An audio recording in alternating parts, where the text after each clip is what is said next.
مسلمان ہونے کے بعد کیا آپ کے آس پاس کسی نے آپ سے متاثر ہو کر اسلام قبول کیا؟ اسلام قبول کرنے کے تقریباً 10 سال بعد ایک دن میں اپنی دادی کے گھر گیا۔ وہ ڈیمنشیا کی ایک مخصوص سطح پر انتقال کر گئی تھیں اور ان کی حالت کچھ بچکانہ سی ہو گئی تھی۔ ان میں ایک معصومیت پیدا ہو گئی تھی جو بچوں کی سی ہوتی ہے۔ ایک دن میں ان کے گھر گیا، جیسا کہ ہم ہمیشہ اپنے والد کے خاندان اور بھائیوں کے ساتھ ان کے گھر جایا کرتے تھے۔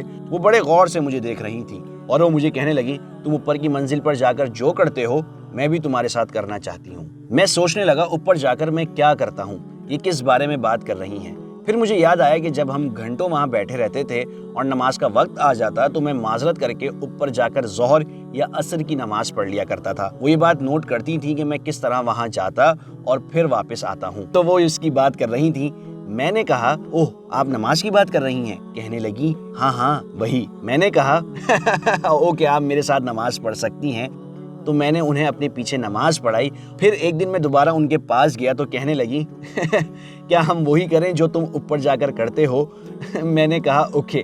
اور پھر میں نے کہا، دیکھیں کیا میں آپ کو اسلام اور حضرت محمد صلی اللہ علیہ وسلم کے بارے میں بتاؤں؟ کہنے لگی، او ہاں پلیز۔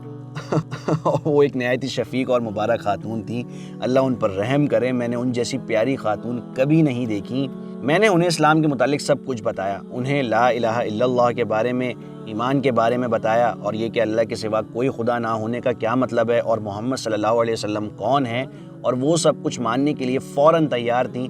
تو انہوں نے وہیں کلمہ پڑھا، انہوں نے ایمان کی گواہی دی۔